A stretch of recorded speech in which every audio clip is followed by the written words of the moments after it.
Ladies and gentlemen, please welcome the Honorable Rahm Emanuel, President Rafael Reif, and Professor John Deutsch.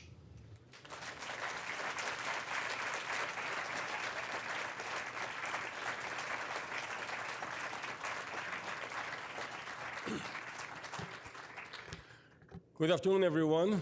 My name is Rafael Reif, and I'm MIT's president. I'm delighted to welcome you all to today's conversation with Chicago Mayor Rahm Emanuel. In late fall, last year during a visit to New York, I was pleasantly surprised to find myself in an elevator with Mayor Emanuel.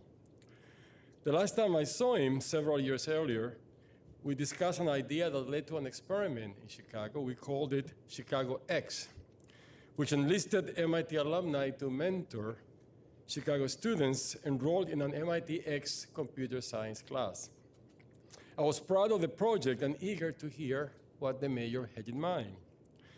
When I saw him in that New York elevator, then he told me that he and his team were imagining the city of the future, considering how changes in transportation will affect urban planning, the environment, and architecture, and the role computer science might play in that evolution.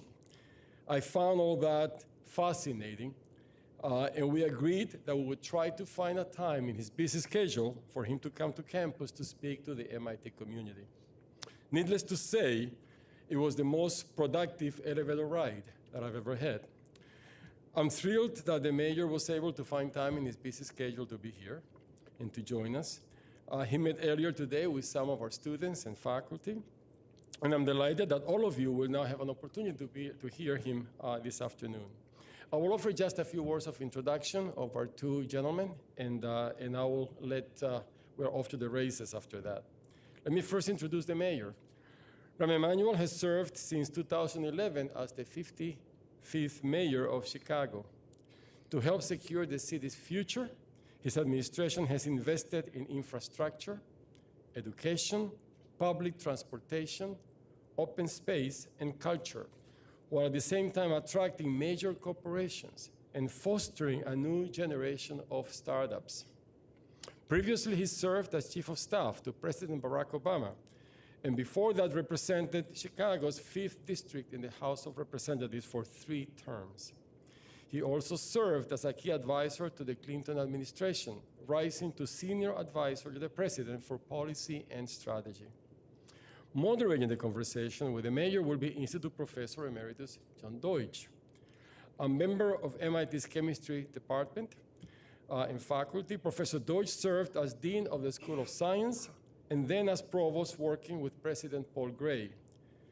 In 1997, 20 years ago, he was named an institute professor, the highest honor MIT bestows on a member of the faculty. He has served 4 US presidents as Undersecretary of Energy, as Director of Central Intelligence, and as a member of the President's Council of Advisors on Science and Technology. I'm grateful that he remains engaged on issues that matter deeply to the MIT community. Please join me in welcoming Mayor Rahm Emanuel and Professor John Deutsch.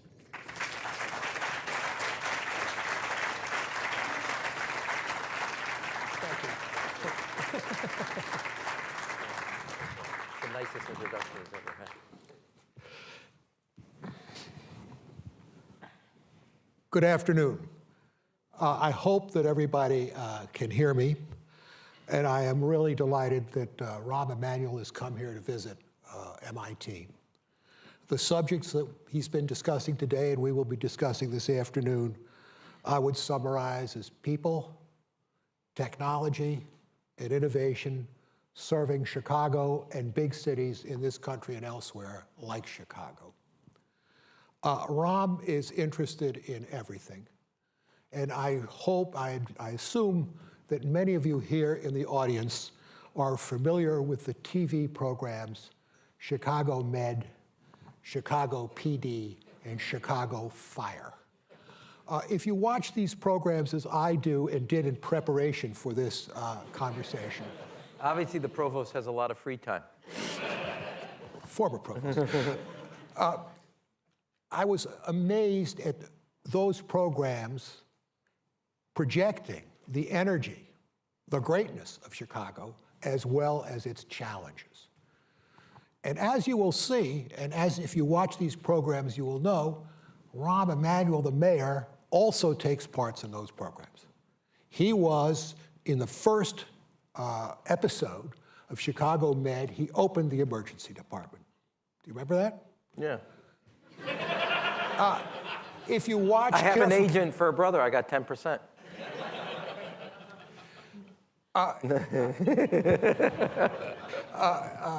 If you watch Chicago PD, you will see him playing a neighborhood basketball game in South Chicago. In Chicago Fire, he is a bartender in Mufti, in Molly's, the Chicago firefighters' favorite bar. He's into everything. So I want to tell you that that is a special person with great energy and scope. Well, he started out as a promising ballet player, a performer as a youth. After college, he went and spent time, I guess, in the House, was a leader in President Clinton's first campaign in finance, and joined President Clinton's team in the White House as one of 4 key members helping the president run the country. Rahm Emanuel, Dee Dee Myers, George Stephanopoulos, and John Podesta were 4 of the most excellent individuals helping run this country that we have ever had. And the country would be in much greater shape if we had people like that today. Country would be better shape. We've also had a person like Bill Clinton in the White House, too. Or even Hillary. No. The interest in this visit by the MIT community is really astounding. 1,000 members of this community applied for tickets to come to this afternoon's event. We have room for 300. They're here today. But interestingly enough, people were asked to submit questions that would be presented to Rahm Emanuel. And 222 people submitted questions. It's really an astonishing response. And what's even more interesting, these are culled after all of the negative comments about the former provost were taken out. We got 2 questions left out of that 222. They cover a range of topics, and I'm going to try and do some justice by putting them in 4 or 5 buckets and start right now by asking him questions culled from that list by me. If he were Bill Clinton, by the way, he would stay here and answer all 222 of them, but then, of course, he would have also arrived 4 hours late from his prior. So the first subject is education.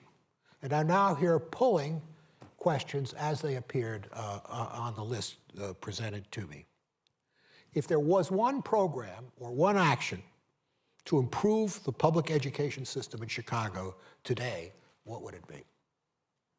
Well, let me just say you can't reduce it to one, but let me give a concept. I think the debate in this country is off course when it's all just about teachers.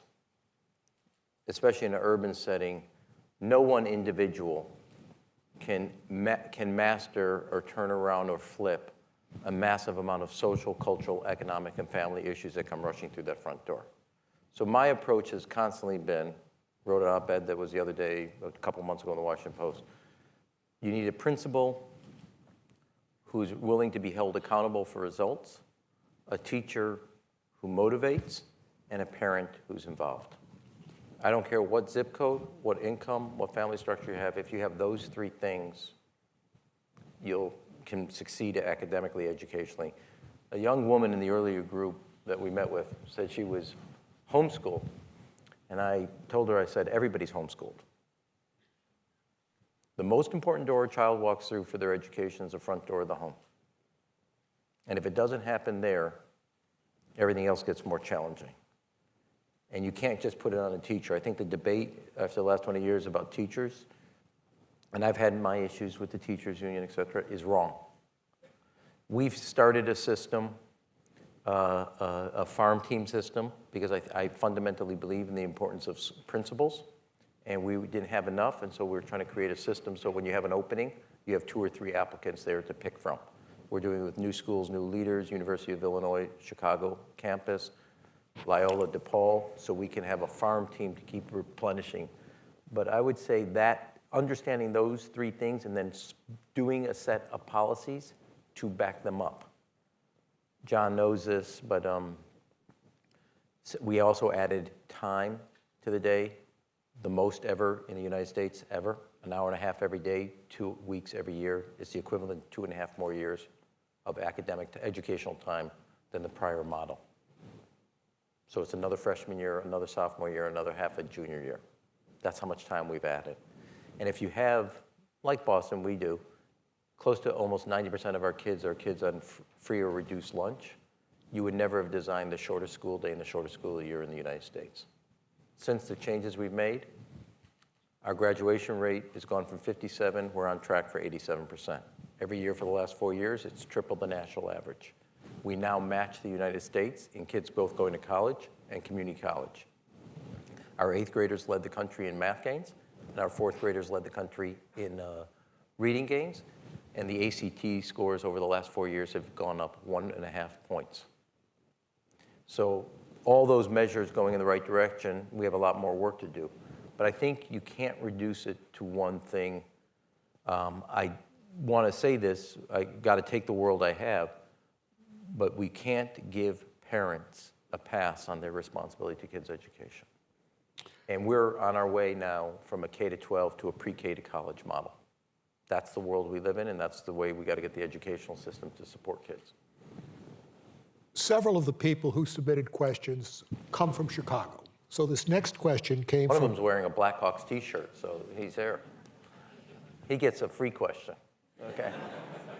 It was a bad game last night, okay?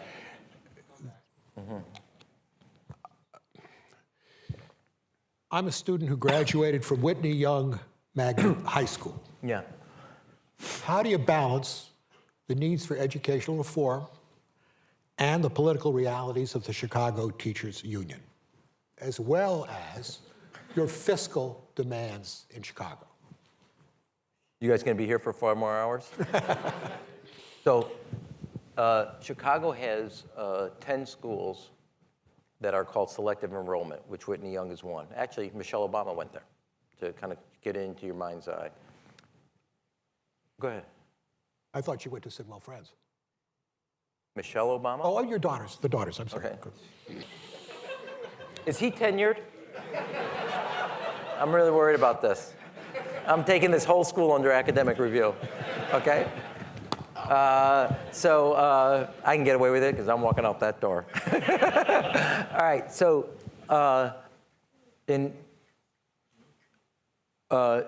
number 1, number 2, number 3, number 4, number 5, number 6 of those schools are number 1, 2, 3, 4, 5, and 6 of the best high schools in the state. You have to test into it. We have a demographic balance, et cetera. Whitney Young is on the western edge of the loop. I say that by way because there is a reform we've done. So everybody, I did not think as a mayor you could have 6 good high schools and the rest of it not work. And the worst period of time was if you were living in the city, you had kids in 3rd, 4th, 5th grade, parents flipped out and they moved to the suburbs because they did not want to go through this. It's more, actually, it's proven, I'm not even exaggerating, it's more intense to get into those selective enrollment from an application process than getting into Ivy League in the United States of America. And that's not an exaggeration. And this is about, ultimately, this is an example of why I wanted to be here and work with all of you. We do this in Chicago with the University of Chicago. So they give me a report, the U of C Urban Planning, School on Urban Education, about International Baccalaureate. We have 10 schools with 100 students in IB, 200 students, IB programs. And it says that this IB is far greater than the selective enrollment for kids completing high school, going on to college, and going on to Ivy League, and for kids of color by 50%. So I said to my education, what are we doing? And they go, what do you mean? I go, well, we just got a report that says what we have in our schools is really great. I also have this challenge. that people are leaving the city when their kids are in 4th, 5th, or 6th grade because the selective enrollment is just too rigorous. Fast forward, Chicago today has the largest international baccalaureate program in the United States of America. 38,000 kids out of 380,000. And what I wanted to do, and what we have done, is like Lincoln Park High School, all IB. Taft, Senn, Back of the Arts, Clemente, Hyde Park, et cetera, and the elementary schools in the neighborhood are now going IB. And so parents want to live and move into the IB because they don't have to worry about a high school option. And it came from the University of Chicago Urban Educational Lab. And that allowed me to have, IB used to be the backup if you didn't get into Whitney Young, you didn't get into Jones, you didn't get into Northside, you didn't get into Peyton or Westinghouse. One of the things that's now happened, it's now in its 4th year of iteration. I'm actually giving the commencement address at Clemente, at Back of the Yards, last year at Clemente. It's a IB in a Hispanic neighborhood. 99% of the kids are Hispanic. It has a 98% high school graduation and a 99% college attendance or acceptance. First year, it's the first group, gone through all 4 years. Now we have people going to the IB rather than testing and trying to get into the selective enrollment. And it's given people real choice. And I would say the one thing to you, in my fundamental view, this debate over 20 years about charter, we were just talking about this earlier, it's a mistake. It's not about brand. It's not charter versus traditional. It's quality versus mediocrity. I always say, I am not an education reformer. I believe in quality. That's how I would do it as a father. That's how we should do it in what we apply. On the financing and the politics as it relates to the teachers union, look, we have our differences, but we just reached a landmark 4-year contract where the teachers union got victories and I got victories that I think are important. I think we gave some stability to the system. Karen Lewis, who's the head of the teachers union, and I regularly communicate. We have more in common trying to get Springfield, Illinois to cough up and be a full partner and stop treating the kids of Chicago like second-class citizens of the state of Illinois. Now, let me give you one fact to kind of draw it. If you took Chicago out of the state of Illinois, Chicago kids, academically, Illinois' graduation rate, test scores declined. The entire academic gains of the state of Illinois every year for the last 4 years is done on the backs of the kids of the city of Chicago. And yet, we're 20% of the population and we get 15% of the funding from the state of Illinois. And so I'm suing them right now on that basis. As racially discriminatory, which is what I think the financing is. What is the city of Chicago doing to foster the arts in all of its forms from K through 12? Okay, well, you are talking to a former ballet dancer who had, so what I would say to you is we have actually an academic study we did with an outside group. I'm doing this by memory, but 80% of the kids now have an arts education, a minimum of 1.5 hours a week of arts education. Every school gets a report card, and we instituted, it's a letter reporting card. Arts education is part of the score and the report card on the school. So not only math, attendance, et cetera, arts education in that effort. And I say that 80% because it used to be 30%. And one of my beliefs is we no longer, because when we had a short school day, we had to make a decision between music and math. We don't make that decision anymore. By adding time, you can schedule it in a way, and we've also provided the resources. Now, lastly, I'll say this. We have an incredibly great philanthropic community and cultural community that is intimately involved in our school's education and offering those services, from the Joffrey Ballet to the theater companies to the music, Chicago Symphony to the Art Institute. And so 80% of our kids are getting in. We're not going to be happy until we get to 100%. But we've gotten actually the best grade in, and I will say to your former question, the biggest challenges for urban education right now is with the pressure of money, the first thing out the window is cultural education. And I would not be in public life with take the discipline if it wasn't for the additional things like ballet that I did, because that taught me discipline and how to take criticism without taking it Excuse me? personally. Discipline. I see, okay. I just wanted to check that I'd heard. Yeah, I have something else I could say. Go ahead. So what about the gaps between the richest and the poorest in the educational world? And here, not just in the context of Chicago, but what is your view about it generally with your knowledge of what's going on in other cities, including Boston for that matter? I know you've worked hard to close the gap in Chicago. Have you done so? And how does it compare to what's going on in Miami or Houston? Yeah. Look, the biggest challenge well, here's the thing. Here's how I look at it. I don't have another way of looking at it. I don't know everybody in this room, but I guarantee there's two things we all have in common: the love of our parents and a good education. I can't do something about the first, but I can do something about the second. And you would not be here, I would not be where I'm at if we didn't have a good education. I didn't run for mayor so I could fix a pension, although I've done that. I ran so I could fix an educational system that was failing kids. If you have a 57% graduation rate, it means 43% of your folks are dropping out. And I always say they will earn the rest of their lives what 43% of the dropout rate is. Now, the biggest equity, besides what we've done, and the other thing I would say to you is, my view of the world is people start dropping out of college in 3rd grade. They do not drop out freshman year.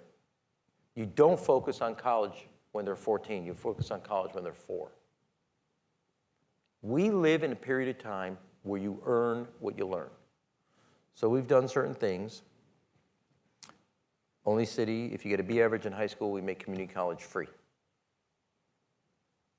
If you keep your B average in community college, all the universities in the city of Chicago give you somewhere 40 to 50% off on tuition. The biggest reason kids don't go on to school is money. And so those are some of the things. Now, in the elementary levels, I've tried to make sure everything we're doing, whether it's STEM education, whether it's the IB, that we're investing in all parts of the city, and both in the capital dollars as well as in the educational programming. And making sure that whatever we're providing, it's done in all parts. And you couldn't survive politically otherwise anyway, but it's also a personal motivation.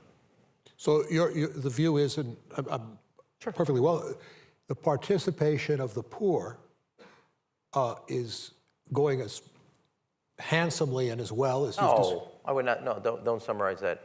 I'm making the effort. Here's the biggest challenge we have. When I got to be mayor, now John left out, so I dropped Joffrey Ballet before I decided I wanted to do public service. I actually was studying to do early childhood education and taught Montessori school. Now that may come also from, my father was a pediatrician and I was interested in it and worked in that space. Half the kids in the city of Chicago were receiving a half day of kindergarten and the other half were a full day. And if you looked at where they came from in their demographics, the kids that were getting a full day could afford a half day and the kids that were getting a half day needed a full day. It was based on parental lobbying and advocacy, which I thought was absolutely a mistake. So I eliminated $20 million in downtown expenses and poured it into universal full-day kindergarten for every child. We increased our full-day pre-K by 60%, but we're not at 100% of what we need to be at. The biggest thing to do for educational gap between rich and poor is early childhood education.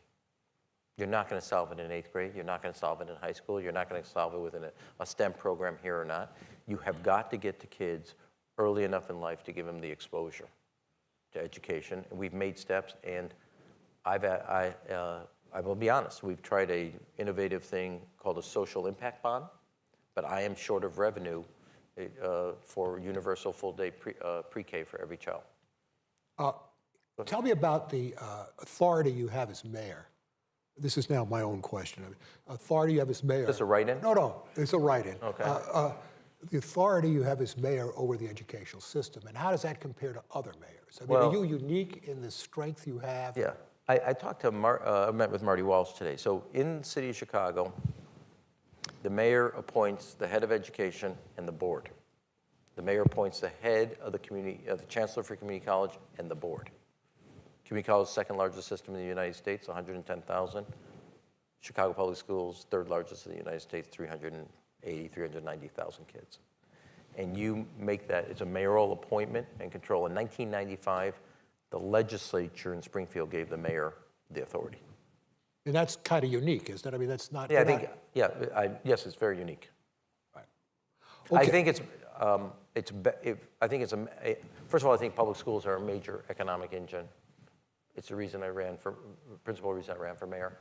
I can't imagine being mayor and not having an ability to make your public schools. Otherwise you're going to lose families. Part of what you're trying to do in the quality of life of your neighborhoods and communities.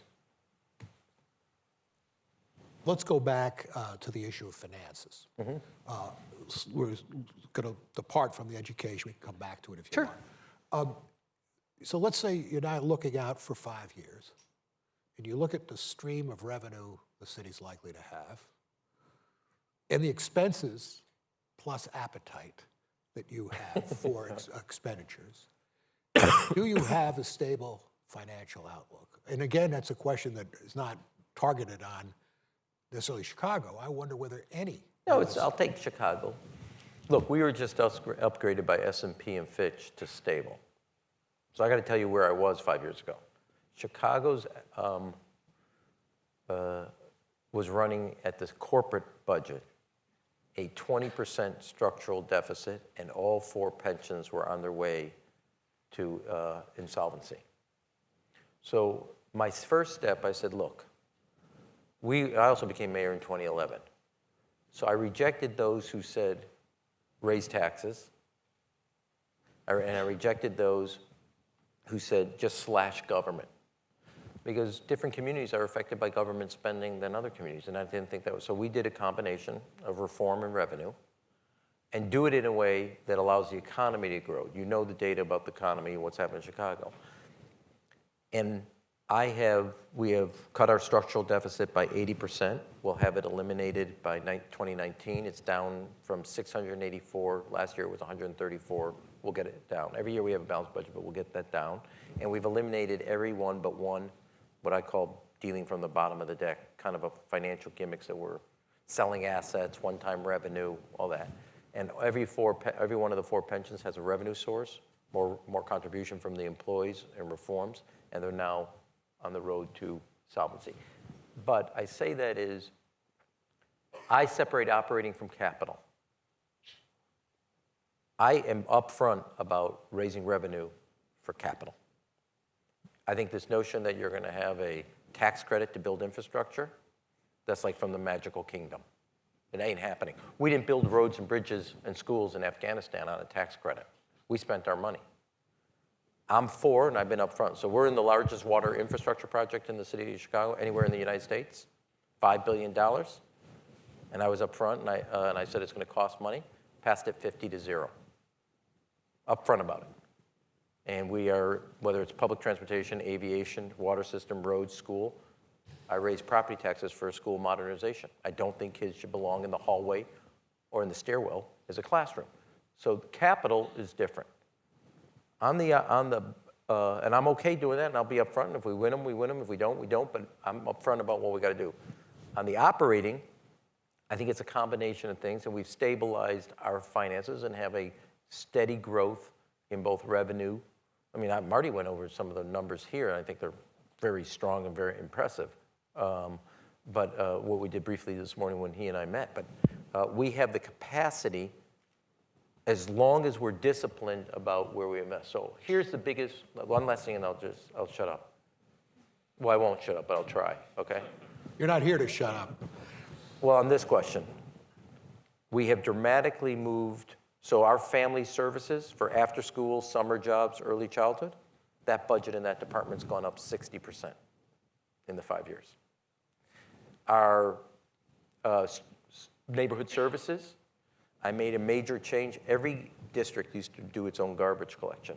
I did it, centralized it, did it on a UPS FedEx model, took the $35 million and reapplied it to tree removal, graffiti removal, et cetera. So that department's grown. So has small businesses and kind of neighborhood services.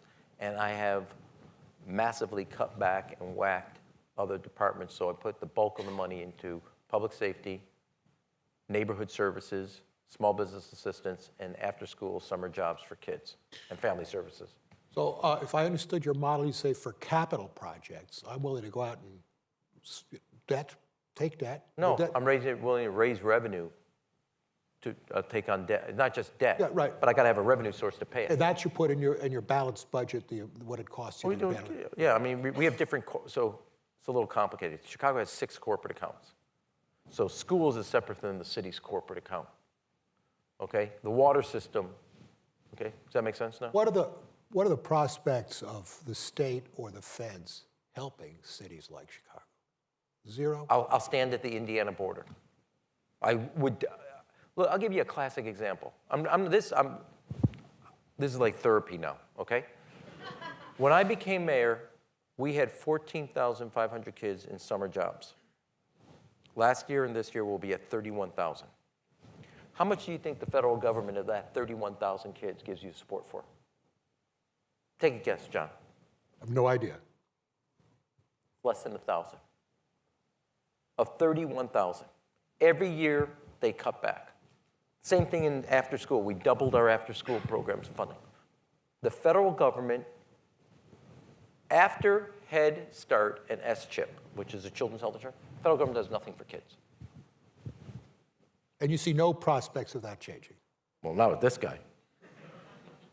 No, and I actually think one of the, look, I'm proud of Medicare and Social Security, massively. Back in the 60s, 1 out of 3 people in the United States who were poor were elderly. Social Security and Medicare have done an unbelievable job. But what we've done is move a tremendous amount of resources to older people and totally de-invest simultaneously in our children. And we as a country are paying a massive consequence for that. And anybody that tells you otherwise is dealing from the bottom of the deck. When you look at what's happened in early childhood, dollars into kids' health, every aspect. And if outside of Head Start and outside of children's health insurance under Bill Clinton, you cannot find a distinct program the United States government has set up just for kids. And every one of the things that we deal with, you can fundamentally get to that place. And the state of Illinois is dead last in funding education. It's hard, but we beat Mississippi. It's ridiculous. And I'm just telling, I mean, there's other complications to Illinois' issues. But the federal government on early child, now we, because of the race to the top we've done on early childhood, we got a 6-year commitment of, or a 5-year commitment of $620 million for early childhood from the feds, HHS. But it's not an increase, it's a guarantee of what we're gonna get because of the improvements. When New York and LA had to go back and rebid and blah, blah, blah.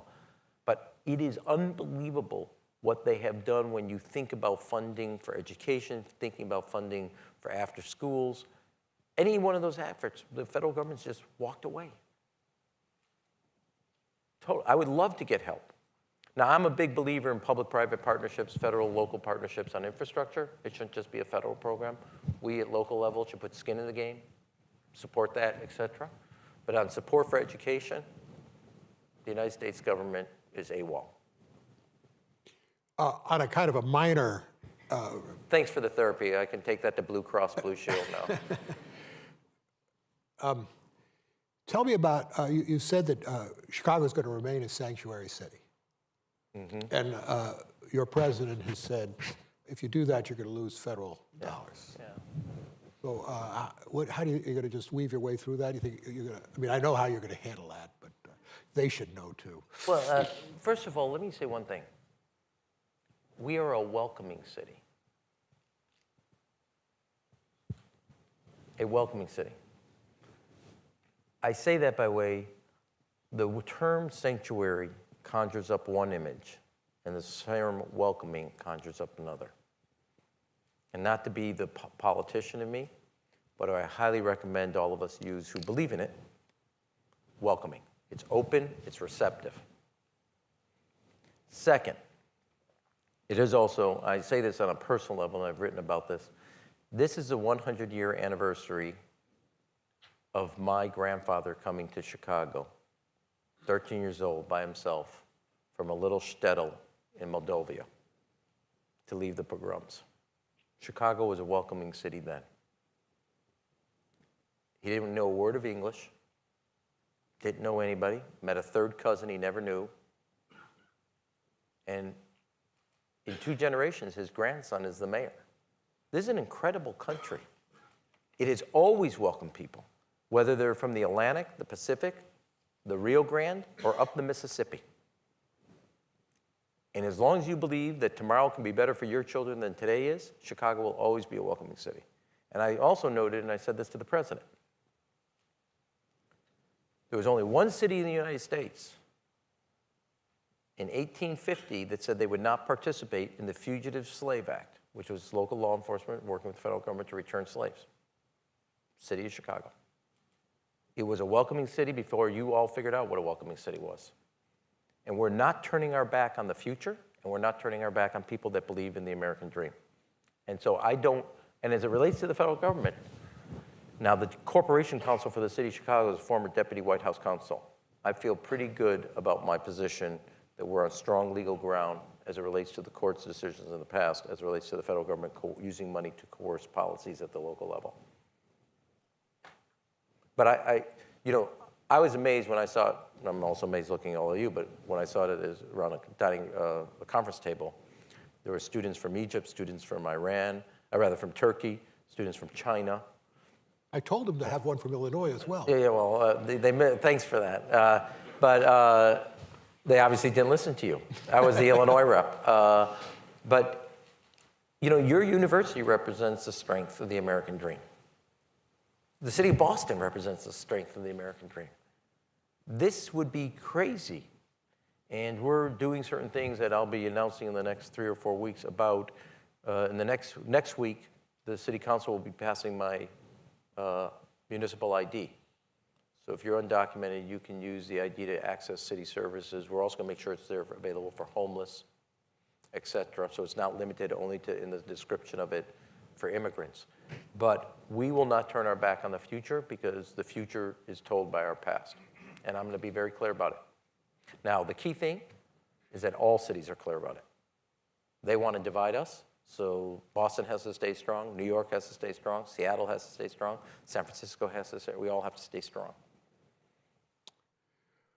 We're now going to come to a little bit of a quiet period, I hope, because I'm going to bring up a set of questions that I was completely startled to see in this 222.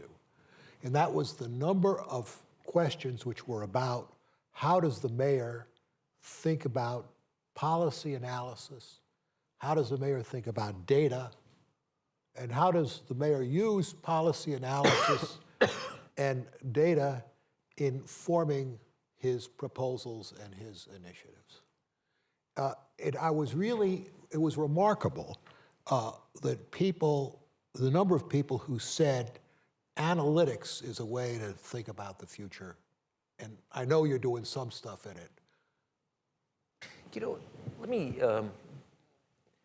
This is an area of frustration for me. And I'll say this because the public sector, but everybody talks about local government. We're closer to the ground. We are closer to the ground. We know we can still make things happen. But the public sector is kind of genetically, its DNA is structured for 2 gears, first and fifth. It doesn't deal with subtleties, flexibility, moving the Department of Streets and Sanitation. I'll give you, this is not data, but I'll give you the example. And they did it. So let me say my folks did it. But when you got a call for doing a tree trim or graffiti removal, I said, I want you to leave a door knocker saying thank you. They go, why would we do that?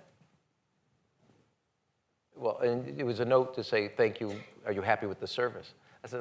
I go, because they're the residents and we work for them. And that whole mindset, but it was like an institution, getting an alderman to give up control of their control of garbage services was such a, so using data is important. We try to make a series of policy decisions on it. I will tell you, while I'm driven by it, it is very hard to get integrated into a system that is more, it moves by big kind of steps like that. And it's very, I know, you guys are all data-driven, you're all scientists and engineers, and you look at that. It's very hard in the public sector to make that adaptation. So I have two observations. First of all, I'm tempted to ask President Reif to come out here and say how data-driven is MIT at improving itself, but I'm going to leave that aside. Okay. I do think, though, that for the university community, whether it's Chicago or here or anywhere else, thinking about this problem, about how to introduce better analytics, especially now that it's possible to have so much data, to improve government and its efficiency. We are in possession of more data than anybody else. Now, we do a lot with our tech community. Blumenthal, I mean, Bloomberg. Bloomberg. No, we've won the awards for this, so Mike, invite Mike to speak for Mike. I'm telling you what Chicago is. But on the so I'll give you one thing that we've done. We now, through data analytics, know before you have a rat problem, you're going to have a rat problem. And solving and preventing it beforehand is cheaper than trying to eradicate it once it happens. So we've applied data, and I'm trying to use data on basic neighborhood services and using it from a to be proactive and preventive rather than reactive and waiting for it to be a problem. It's just a much more costly way to approach city government. I would say to you, I'd give us a A for effort and a B- to C+ for execution as a city.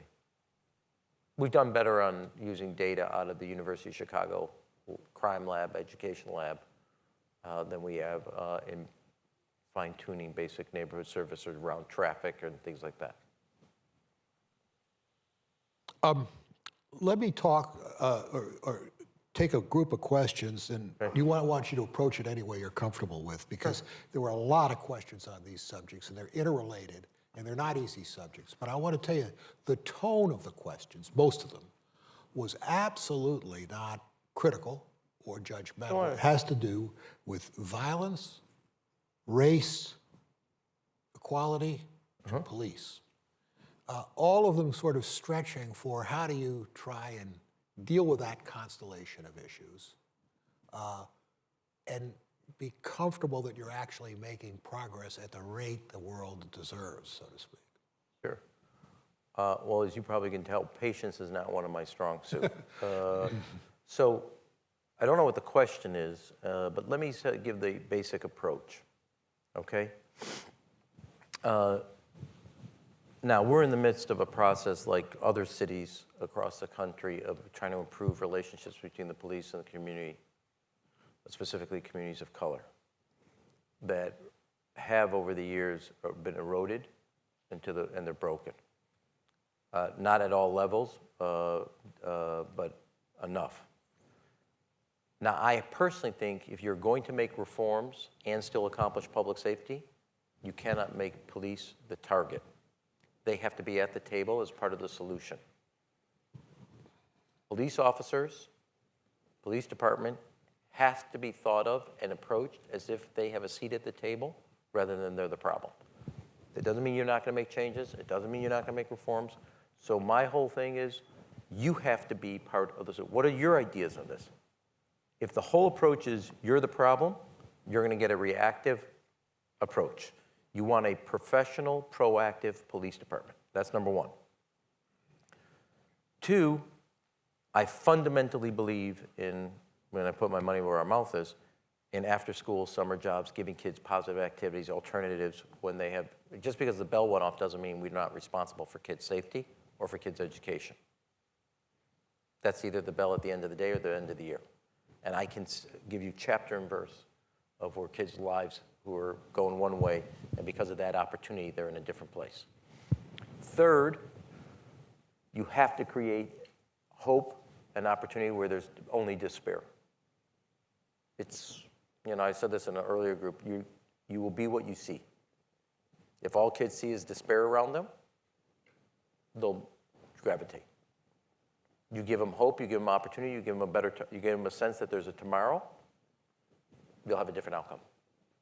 My fundamental measure as a mayor is that if a child walking out of a school in back of the yards, Little Village, Woodlawn, Englewood, Austin, Garfield, Uptown, Ukrainian Village, looks at the city, and they said, that's my city, game on. They think that's not a mile apart, but it's a different city, we're never going to be what we can be. And I got to give kids who, in parts of our city, who don't think they're going to make it to 21, that they have to look and have a long-term view of their lives, and they have to fundamentally believe in themselves. They've given up on themselves, and we have to offer that. Third, let me say this is a challenge in our city. You know, New York has, if you use a gun, you got a 3-year minimum. Illinois, it's 1 year. If you went to Cook County Jail, 3% of the people there are for gun crimes and 24% for drugs. We don't have a drug problem. Now, we have a drug problem, but not 24% of our problem. We have a gun problem. And I can't change the fact, you know, if you wanted a gun in Chicago, I'll put you in a car, you can go to Indiana, and you can buy a truck full. And just come in and sell them out of the trunk of your car. Same thing in Wisconsin. New York has Connecticut, New Jersey gun laws. I got Indiana, Wisconsin. And I'm not an island, although I would really like to be. So I believe in stiffer sentences for repeat gun offenders. And so you have to do a combination. Now, lastly, and let me say this, John, for a whole host of reasons, and we don't have to go through all of them. If you go to a jail today, federal or state, that's state, the majority of the people in that jail are young men of color between the ages of 19 to 25 without a high school degree. The only thing I can affect is the last thing. You give a young man a high school diploma, they have a tomorrow. And they're thinking about tomorrow. You're a dropout, you don't give a rat's about the next day. And that's the biggest factor. So better relationships with the community, but police are part of the solution, not part of the problem. Second, and a cultural change in that way. You have to earn respect, but we have to give it to them and be partners. Multiple, from mentoring to after-school summer jobs, economic development in our neighborhoods, and certainty for repeat gun offenders when it comes to the criminal justice system. So let me go back to one of the items you mentioned. It seems to me I recall that you and I worked on this at a certain time. Tell me about dope. How are you doing on dope in the city, drugs? Oh, I thought you said dope. Okay. I did. I'm an older guy. On drugs? Drugs. I mean, well, there's two different things you have. We're actually, it could have been dope or dough, so I'm not sure which one you meant. That would be money in Chicago, okay? Dough. So 3 years ago, I will tell a funny story when I get through the answer. I gave police the discretion for, I forgot what the exact number, but for marijuana possession, they could write a ticket, not arrest. I didn't need cops off the street in the station booking somebody for a small amount of marijuana. You need them on the street. So I gave them the total discretion for that. That was the one thing we could do, and et cetera, that we did. For pot. Are you for legalizing marijuana? No. Thank you. But Okay, go ahead. Okay, that's Go my ahead. position. I just want to check. On the other hand, on the west side of the Chicago, where the highway is from the suburbs, heroin highway. They come in from the western suburbs and all the nice lily white DuPage County, and they buy their heroin and their opiates right there, city of Chicago. Is there any progress being made in your city or anywhere elsewhere in the country? Look, I've led the good news is the county, the city, the DuPage County, where Schaumburg, Naperville is, et cetera, we've come together. We have a singular opiate strategy, et cetera. We got a challenge. We're going to deal with it on gun violence. But you see what's going on in suburbia America. Nobody wants to talk about it because they would be the Yiddish word ashanda, what's going on over there. And they all come into the city, buy their stuff, and they leave. And then every weekend, there's a young girl, a young boy, incredibly promising career, and they're found in a bathroom dead. And it's a massive, massive, nationwide problem. There's a great book called Dreamland, written about how that market came about. Now, the only city suing the pharmaceutical industry, they are on this, they're just like the tobacco industry. We consume more opiate and painkiller drugs than any other country, and you take number 2 and 3, we're still ahead of them. And it's being pushed, and they know what's going on, and I think it is a real problem that the AMA, Pharma, and the FDA all pointing and acting like Keystone cops, and you have doctors pushing this, pharmacies letting it out, and pharmaceuticals pushing it.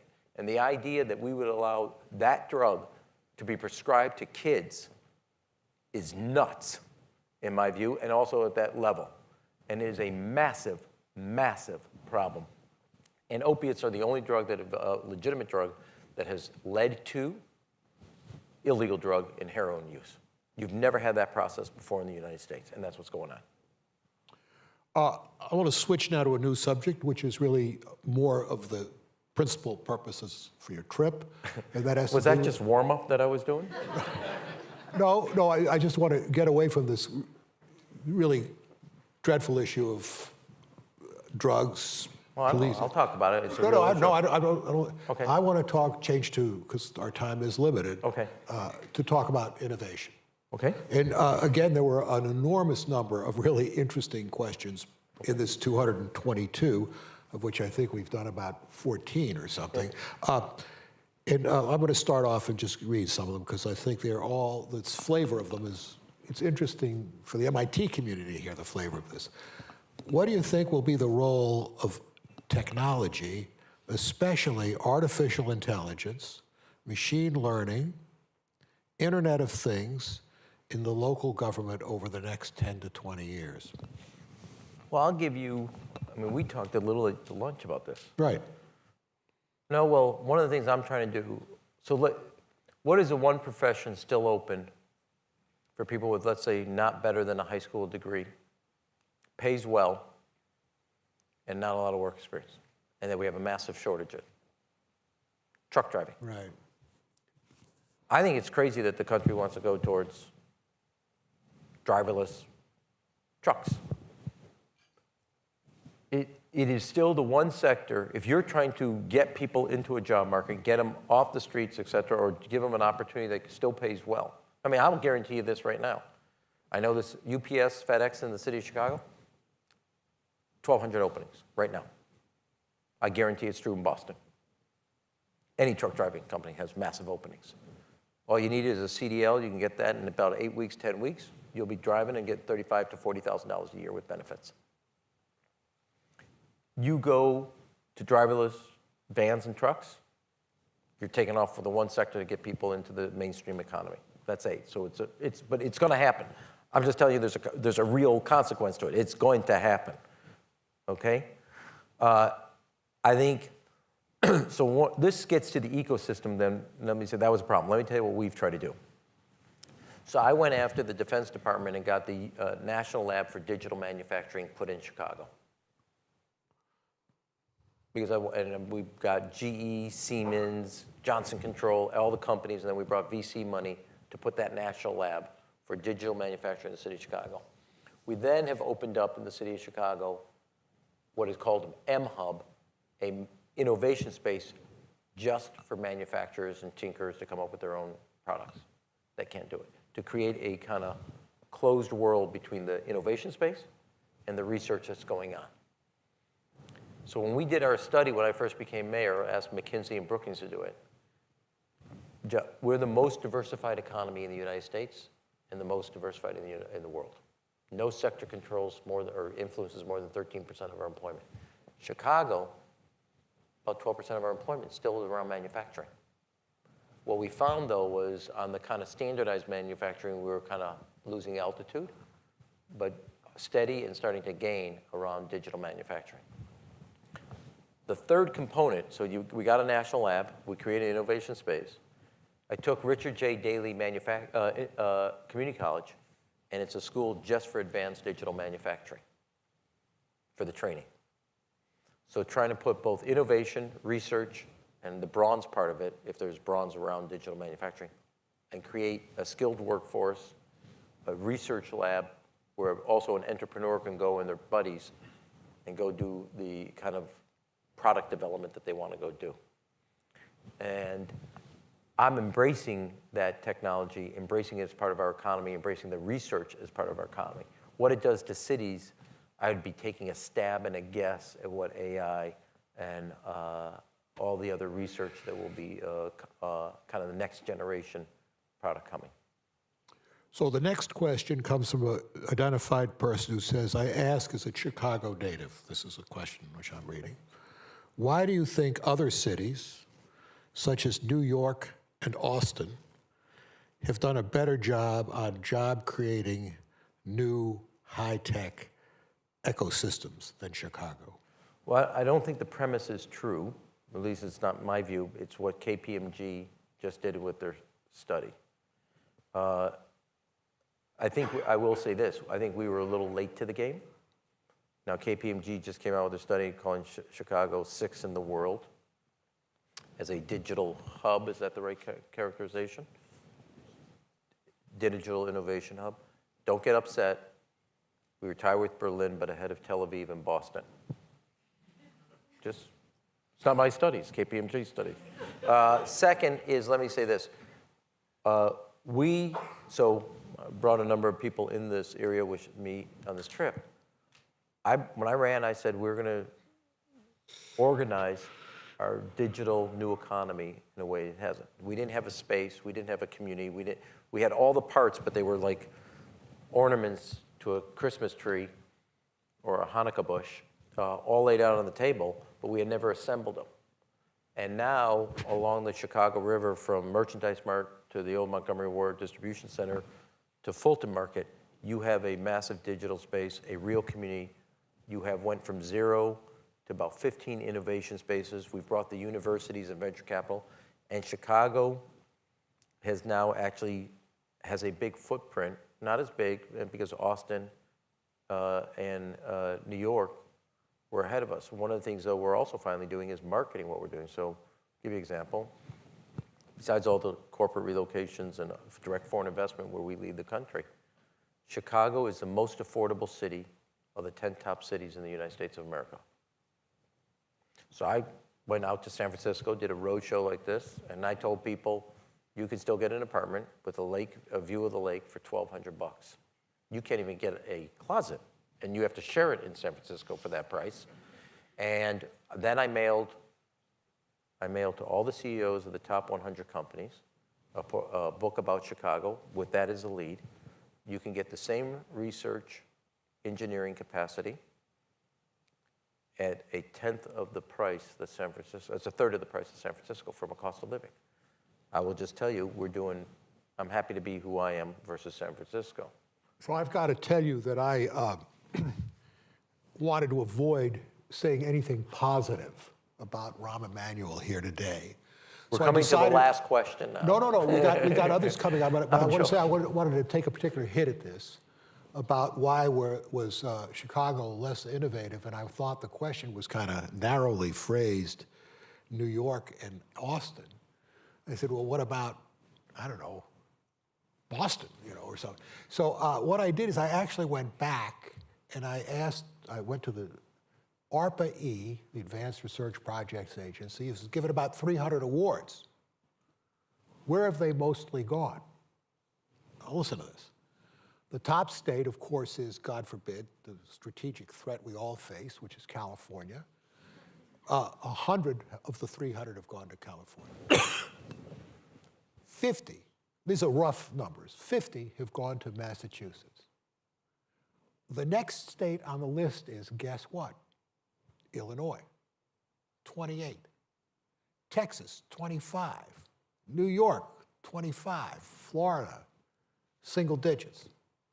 So in point of fact, it is the case that Illinois and Chicago, within that Illinois has really got a much better performance there than I certainly imagine. So This here- question applies, yes. No, so we have a lot of, we have all the entrepreneur, all the kind of community, et cetera. Here's where I think we have University of Chicago, Northwestern, IIT, UIC, Loyola, DePaul, that are major research entities. Here is, you guys have obviously in this city, I think there's 24 university and colleges, I think is the number. We're 16. One of the challenges we face, we also have 2 national labs, Fermi and Argonne. They're outside the city, some godforsaken suburb. And our university, unlike your university in the state, is separated by 250 miles of soybean. One of the best computer science and engineering schools is in Champaign. It's not in Chicago. Now, if I had a magic wand, I'd take all that and move it into the city of Chicago. And given the urban environment, given the density, given the diversity of people in the city, given the wealth and the access to all the other capacities, we'd be at 100, not 28. And our challenge, and there's nothing like it right now, and this is not, I mean, University of Chicago is phenomenal, Northwestern is phenomenal, all the universities. But if we're actually working on a project, how to figure out how to get those national labs and some of the work in the city of Chicago. I know what the professors want to do, where they'd rather be. And so to me, that's a legacy item, but it's a real, it's a challenge. What is Chicago or other U.S. cities doing about greenhouse gas emissions and reduction? Is that one of your heart-burning issues for you? Burning, I wouldn't use that term. But it's an issue. Let me just say that. Like, bing. I would say this. It was one of my favorite meetings. So for like 20 years, Chicago had 2 coal plants still operating in the city. In Pilsen and in Little Village, both Hispanic communities, with overwhelming asthma problems at emergency room for kids. They're owned by NRG, who bought them, et cetera. They weren't shut down. People in the neighborhoods were advocating, weren't shut down. So I invited the head of the NRG in my office. And I said to him, I said, look, I don't know everything about energy, but I know this. Natural gas is 1/3 of the price of coal. This is going to shut down. It's just a matter of when. I said, if you agree to do it, I'll give you a ticker tape parade. If you don't, I'll just make you do it and make you look like a schmuck. A week later, he goes, can I still have my ticker tape parade? I said, I'll give it to you. And we had a press conference, and I threw love bombs at him, et cetera, et cetera. We shut the 2 coal plants left in the city. We are now, through our infrastructure trust, which is our infrastructure bank, have 50 million square feet under retrofit in the city of Chicago. Our energy consumption, I think the dollar's around $12 million in savings. We're embarking now 3-year project where every light in the city, street light, is going to go LED. And 80% of all our taxis now are hybrid. Even though the city's at highest employment and highest, corporate, new 50 cranes up in the air, et cetera. Our greenhouse gas emissions are down 7% in the city of Chicago. Over the same period of time, they've been up 1% in the United States of America. So we have done significant work, and we have a major person in the office working both on resilience in the city to deal with future kind of facts around it. What do you think about privacy and the extensively growing, another issue I bet doesn't burn with you? No, it is. You're asking me in a day in which the Chicago, I'm in a lawsuit where people want my personal emails and communication. So I'm really big about privacy. Well, aren't you? I mean, you must be throughout Podesta's emails, aren't you? Yeah, I had to change So am my I. phone I mean, number. Yeah. Look, I think privacy. We have this is not just for me as a mayor, but we have and I won't change that where people are using my. I think it'd be a horrible thing to be a mayor and be cut off from people able to communicate to you. I mean, the idea I don't know if I said this earlier when we were talking about education. about, you have to graduate by 2019, you have to have a letter of acceptance from a college, a community college, a branch of the armed services, or a trade. That idea was, one day Arne Duncan sent me an email 4 or 5 months ago. He says, why don't you become the first city building off our Chicago Star? So I gave it to the secretary, woman that runs education at Chicago Public Schools. And in 4 months, we developed this policy. I think it would be a horrible idea to have a mayor or somebody who's elected not be able to have people in different ways communicate with you. I have ministers do that. I have people who think I'm a jerk that communicate that I'm a jerk directly to me in many different formats. But on the issue of privacy, I think, my first bill as a congressman was a bill to protect your medical records. And I think what we have to be careful and be conscious all the time that in an age in which everything is being done electronically, et cetera, both financial, medical, and other information is being mined and then therefore more so exposed. And how do you have an open society that still protects people? And I gotta be honest, I'm way out of my league. I just know it's a major issue, and I think we don't have the answer to it. One of the challenges I have in making it a smart city and the data collection, people are worried that we're gonna violate, I wouldn't say their privacy, but use information that we gather publicly in kind of an adverse or negative way, and that's a legitimate concern. There are no easy answers to these questions, but they're certainly going to face cities more and more. So we have really 5 minutes left, and I want to get to these miscellaneous questions. These were questions that popped up that I thought had a certain difference to them and a certain pungency. So the first one is, how does your faith influence your work, your Jewish faith? Tremendously. From the spirit of tzedakah, which is to give and heal the world. I will say, ever since the Pope came, I represent the Jewish wing of the Catholic Church. I'm like big into this Pope, man. I go to a lot of, I would say 2 things. One, the way my family has adopted Judaism and integrated it into our lives in the sense of service and the sense of healing. And the sense of, I don't want to say the Jewish faith is, but it is a faith based on education and learning. And that's probably the biggest influence in my life. And I'd be less than honest about it. I love this job. I think it's the greatest job I've ever had. And I think I've had really good jobs, serving really great presidents. But I really love this job. But I want to be honest. There are great peaks. But there are, any mayor that tells you there aren't valleys would be lying to you. And I think I've gotten more spiritual and more conscious of the human spirit and the need for spiritual guidance and help in those valleys. And I joke constantly because being a mayor of a very diverse city, I've been to more Baptists and different faiths and Catholic, et cetera, and I joke with every minister that they're my rabbi.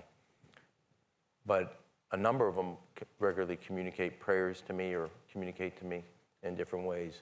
And I need that spirit and that spiritual peace in a way that I don't think I did in other parts of my life. And so it's not only drawn to influence the values I have, but it's also been things that have bucked me up in some very tough times. In these 222 questions, there was I would also probably say I can be a better Jew, and I have to work on it. I'm not going to comment on that. There were 220. I'm trying to be sincere with you, the John, and that's the last time I ever do it. Yeah, there are 222. It's the last time we have a blind date. There are 222 questions from the MIT community. Not one was on healthcare. Not one. Thank you. I want to hug every one of you individually. Okay, so I'm going on to another one. No, I'll take it. What did you think of the Iran agreement? The what? Iran agreement. I was for it. You were for it? I was for the Iran nuclear agreement. Good question, good answer. Yeah. I said it, yeah. Go ahead. Now, my last question. What? Do you ever think about running for national office? Never. Never. Not interested. I'm telling you, here's the thing, I'll close on this. I'll just give you my view for whatever it's worth. 100 cities around the world, and you live in one of them, drive the economic, intellectual, and cultural energy of the world economy. Fact. I mean, I'm not going to pick on a suburb here, I'll pick on a suburb. You know, people I meet all the time, they go, oh, I'm from Chicago when I'm on the road. I go, really, where do you live? And they go, Palatine. I go, no, tell people you're from Palatine. Don't tell them you're from Chicago. You're not. There's a reason you identify you're from Chicago. There's a reason you identify you're from Boston. 100 cities around the world today drive the economic, intellectual, cultural energy of the world economy. And the nation state that we grew up, this generation is broken. And I don't see its recovery. I disagree with the analysis that the elections were all about economics. The election was about the political dysfunction in addressing the economic dysfunction. It was not about the economic dysfunction. There's a reason people are taking a bat and beating the political systems. Whether it's Brexit, whether you go into our own election, it is a reaction to the political dysfunction in addressing fundamental social economic issues, not the underpinning. Second, the only people that can still put their thumb on the scale and tip the scale from a public sector area is the city. And that's what, when you look around it, that's what's happening in the world. It's why there was a book 4 or 5 years ago, Let the Mayors Run the World. It's because mayors can still deal with and still do not big things, but significant things that can tip the scale. And it's the form of government that people feel is most immediate and intimate with the way they live and organize their lives. And I'll conclude, and in a time in which they think their ability to influence things is getting distance, they want a government that's more in tune where they can affect its policies and outcomes. And that's why, with all the high points and all the low points, being a mayor today is the most exciting thing to do, and especially a city that gave my grandfather a shot at the American dream. Well, I can tell you this is a special day for MIT. Thanks. You've given us a great view, a wonderful view of a very important whole world. And I thank you, and I thank President Reif for inviting you to come here. It's been great for all of us, and it shows so many intersections of importance to the country. So please join me in thanking Mayor Rahm. I'll take a hug, buddy. I'll take a hug. That's great. Just great. Just great.